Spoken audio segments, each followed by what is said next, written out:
الحمدللہ رب العالمین والصلاة والسلام علی سید الانبیاء والمرسلین اما بعد فاعوذ باللہ من الشیطان الرجیم بسم اللہ الرحمن الرحیم۔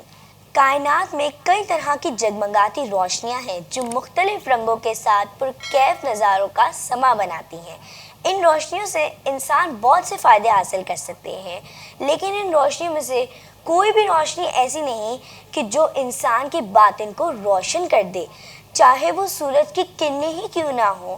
آج ہم انہی روشنیوں کے بارے میں بات کریں گے کہ جن کے ذریعے سے معاشرہ تو روشن ہوتا ہی ہے، اس کے ساتھ ساتھ انسان کا باطن بھی روشن ہو جاتا ہے، سوچ کی پاکیزگی حاصل ہوتی ہے، دل کو سکون ملتا ہے، اخلاق بلند ہوتا ہے، انسان کا وقار معاشرے میں نمایاں ہوتا ہے۔ سب سے بڑھ کر یہ کہ رب تعالیٰ جسے یہ روشنیاں عطا فرماتا ہے، اس کے لیے اللہ تعالیٰ کی ولایت بھی ممکن ہوتی ہے۔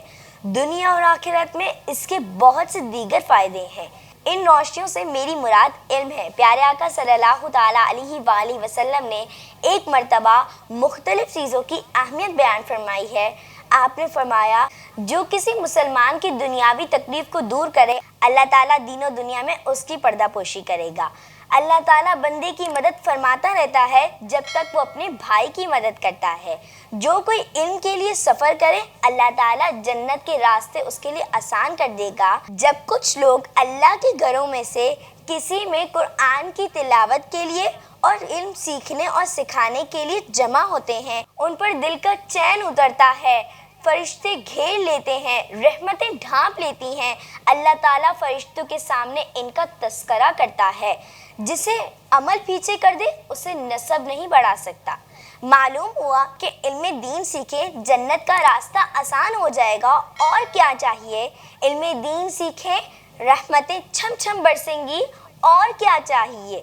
علم دین سیکھیں، فرشتوں کے سامنے تذکرے ہوں گے، اور کیا چاہیے؟ علم دین سیکھیں، دل کا چین اترے گا، اور کیا چاہیے؟ چاہے ہم زندگی کے کسی بھی شعبے سے وابستہ کیوں نہ ہو، کوئی دن ایسا نہ گزرے کہ جس میں ہم قرآن و سنت کا علم نہ سیکھیں۔ اللہ تعالیٰ ہمیں علماء صالحین کی صحبت نصیب فرمائے، آمین بجاہ نبی الامین وصلی اللہ تعالیٰ علیہ وآلہ وسلم۔ خلق الإنسان من طين وعد المؤمن جنة العين رحمن ربي ورحيم سبحان رب العرش العظيم